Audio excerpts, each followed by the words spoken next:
Hello Nonoy, welcome to my vlog.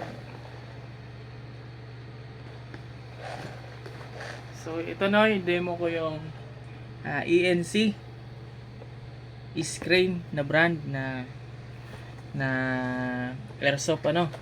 So this is not a toy.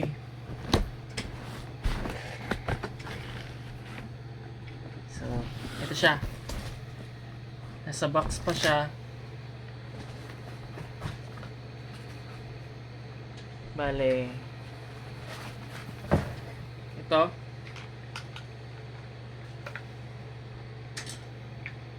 ano siya, M4 ano, US brand. Ayan ay US brand siya. And then meron siyang safety para hindi makalabit, no. And then meron siyang semi-automatic, no, pag yung single shot. And then meron siyang automatic, yun yung rapid, ganon. So mamaya i-demo ko. So lagi lang naka-safety para iwas scratch siya. And then ito yung sight nya, no, adjustable. Yan,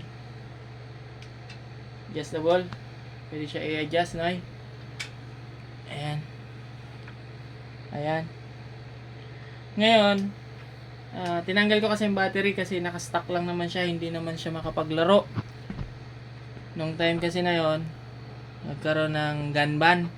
Bali kasama kasi siya sa gun ban. Kapag mayroong ini-implement na gun ban, bawal maglaro ng mga ganito, no. Pero pwede siya sa bahay lang. Or kung open yung field, may permit naman, pinapayagan naman. Kinukuhanan na rin kasi ito ng permit ngayon. So bale 16 inch yung barrel niya. Mahaba, pang long distance. Ngayon, ang power nito is 440 FPS. So hindi talaga siya pwede pang paglaruan or gamitin sa tao na pagtripan yung tao, ano, kasi babaon, possible na bumaon yung ano niya, yung bibis niya. So yung bibis niya, wait lang wait lang. Yung bibis niya, no, ito na lang yung tira niya. Bali binili ko din kasi ito sa nag-offer sa akin ito. So siguro estimate ko mga 2,000 rounds pa ito na bibis niya. So ang bibis niya is 0.25 G. So bakit 0.25 yung binili ko? Mas masakit kasi siya pag tumama. May mga ibang organizer ng airsoft event na ayaw nila pumayag nito kasi iba nga yung impact.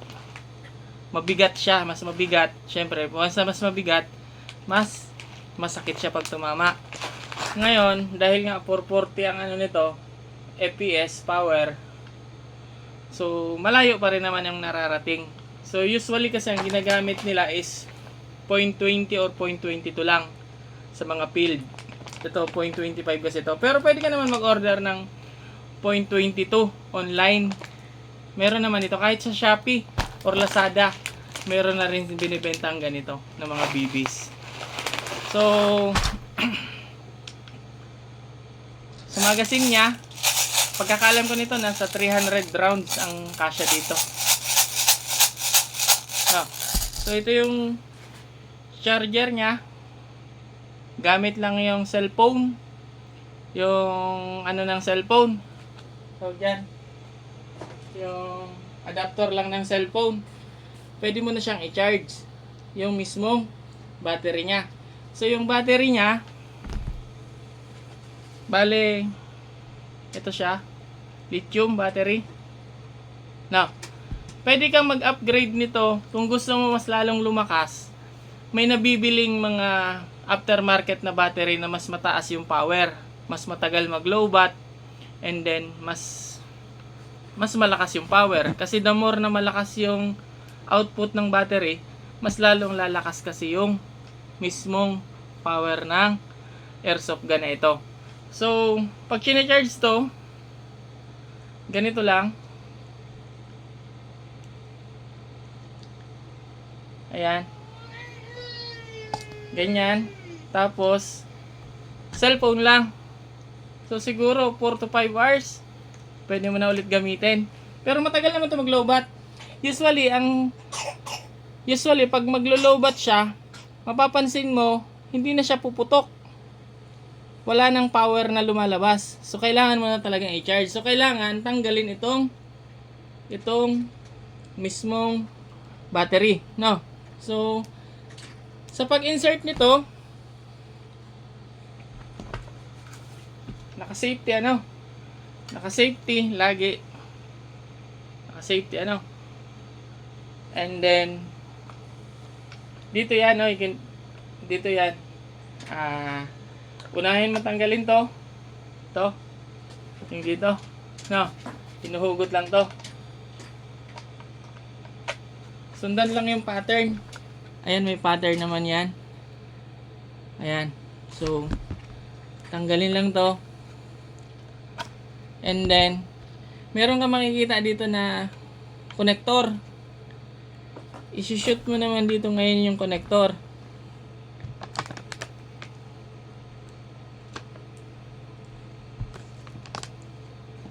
Ito yung connector na green na ito. I-shoot mo, makikita mo naman yung pattern. Papasok talaga siya eh. Oh. Diba? Ngayon, once na na-connect mo na, kailangan mo itong i-insert dito sa loob. No, yung dalawang battery na to dapat dito. Medyo maingat lang sa pag-i-insert, no? Kasi possible na maipit yung wire. Although napapalitan naman yung wire, pero mas maganda pa rin na hindi ma-damage yung wire nya. Ayan, kita mo? So okay na, nasa loob na yung battery. No. So ito yung position nya. No. Ngayon, ibabalik mo naman ito. So same yung pattern, susundan lang yung pattern. Pasok. Ayan. So, ayan na. Lapat na. Ngayon, ito naman, ito yung pinaka-cover nya. Rubberized to, bat. No. Bat siya. Sundan mo lang. Ito, may clip naman, yung dalawa sa ilalim. And then, yung isa sa ibabaw. Yan. So, kaya assembled na. No. Itong bat nya, adjustable to. Pwede mong i-adjust ng mas mahaba. Kasi syempre, kung mahalaki ka, ganun magiging position nya. Pwede mo i-adjust naman. Kung hindi naman kailangan, maikli lang naman yung braso. Pwedeng ganun lang. Or pwedeng isagad lang. Ganun. No? So, laging nandito ang finger wag ipapasok. Kapag ready to fire lang, no, pwede dito. Or kung naglalaro na Pero kung halimbawa ganito sa loob ng bahay, sanayin na nandito lagi yung finger na ito, no. So, ito yung magazine. Loading ng magazine ito nandito sa ibabaw. Yan. Dito ako magkakarga ng bala. Ng BBs. BBs ang tawag dito. Ayan. Ngayon, bubuksan mo lang to. Hilahin mo lang. Tapos ipasok mo. Yung BBs. Sabi ko nga kanina, nasa 300, around 300 siguro ang capacity ng magazine na ito. So, ang pag-loading nito, para pumunta siya dito sa ilalim naman. No. Ganun naman siya. Ikutin mo lang. Okay. Move forward. move forward lang, forward lang yung ikot. Ibig sabihin yan, Noy, ayan, yung bala dito na nasa loob, pumapasok naman siya dito sa mismong line. May line kasi yan dito sa loob. Parang tube niya. Para dito sa bala na to na nakapila. Nasa line na ito. Para magkaroon siya ng load. No, ayan. Ikutin mo lang. Pag medyo matigas na, wag mo nang pilitin. Ibig sabihin yan, loaded na itong line na dito. May ibig sabihin, meron na siyang bibis. Ito na nakikita mo. Okay. Next is, pasok mo na. Automatic yan. Once na pinasok mo yan, dahil electric ito, battery operated, ready to fire agad to. No. Ngayon, sabi ko nga, laging naka-safety Laging naka-safety. Ang semi-automatic, single shot siya, Okay. Pakinggan mo single shot. Pag tinapat mo yan sa automatic, ayan siya.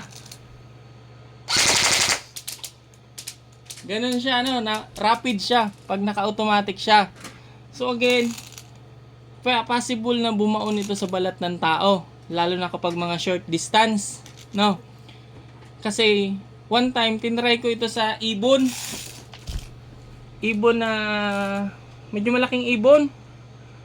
Patay talaga siya, bumaon yung bala niya, yung bibis niya dun sa ibon. So ito ano naman to, parang design lang din to, pero parang totoong baril kasi. Pwede mo dito hilahin. Yan. Ngayon nag-open ito na chamber. Nag-open ang chamber. Pwede mo siya ibalik. Parang design lang din to na magmukhang totoo siya. Ayan. Nag-open ang chamber kapag kinasa mo dito. So, no need naman na yan gamitin. So, ngayon, pag pinindot mo to, open ang chamber, may pipindutin ka dito for design purpose only. Design purpose. Wala naman talaga siyang kinalaman dun sa operation ng airsoft gun na ito. Ayan. Ayan. Sasara siya yung chamber. Ngayon, ito, manual lang to pagsara. Okay. So, yan. So, ang sight niya, hindi naman 100% tatama talaga to. Kailangan mo talagang tansyahin dito. Sa pag-testing nito, para makabisado mo, subok mo talaga kung saan direction ng bala niya, ng bibis niya. Kung saan ba talaga, 100% ba o 70% doon tatama sa target mo. Kasi depende rin yan sa hangin, direction ng hangin. Kasi nga, gawa din naman sa plastic itong bibis. Ano ata to? PVC plastic. So, possible na mag-iba yung direction, gawa ng hangin. May epekto kasi yung hangin. So, yun lang naman. Ito, sling. Sama ko na rin to. Binili ko lang din to. Tapos, yun lang yung inclusion nito. Yung charger. Yung charger, tsaka yung battery. Again, kung gusto mong i-convert pa or i-upgrade pa, pwede ka magpalit ng battery. And then may nabibili din kasing, kung sasali na kayo sa event, may nabibili din kasing extra magazine. Same lang din ang brand. Or meron din naman kasing magazine na standard siya. Kahit saang brand, pwede siya gamitin. Pero mas maganda talaga na ito yung brand. Ito kasi yung brand na isa sa pinakasikat, isa sa pinakamahal na brand ng airsoft. Merong mga ganitong klaseng airsoft, pero di mo alam kung hanggang kailan. Hindi mo alam kung hanggang kailan ba siya masisira. Ito kasi talagang subok na itong brand na ito na ENC. Nakikita mo dyan, US brand siya. Usually, may mga ganito na siya, Taiwan brand, and then China, may mga China kasi. Pero itong ENC, pag sinabing ENC, American brand siya. So ito na yung inclusion. So possible kung makapag-inquire ako bukas, magkano yung sa shipping, i-ano ko na lang, i-message yun na lang si ate. Na, si ate Ara. So, yun lang, Noy. Good luck. Lakas to. No. Ganda gamitin. Rapid. Diba? Napakalakas. Ay, baby. Nagulat si baby. No. Again, Noy, pagtatanggalin ng magazine, meron yan lalabas dito. Nabala. Ayan. Kapag tinanggal na yung magazine, huwag magtiwala na wala ng laman to. Usually, meron pa rin siya pag pinutok mo. Ayan na, tinanggal ko yung magazine, ha. Oh, meron pa rin siya. May bala pa rin siya na sumama. Kaya ang the best niyan, kapag tinanggalan mo ng magazine, iputok mo sa baba. Putok mo sa baba. No, para safety. Huwag magtitiwala na porket wala ng magazine, kasi nag-automatic nga siya, papasok at papasok talaga yung BBs dito sa loob. Once na galing yan sa loob, tinanggal mo, papasok at papasok pa rin yung mga BBs niyan. Okay? So yun lang. Thank you for watching.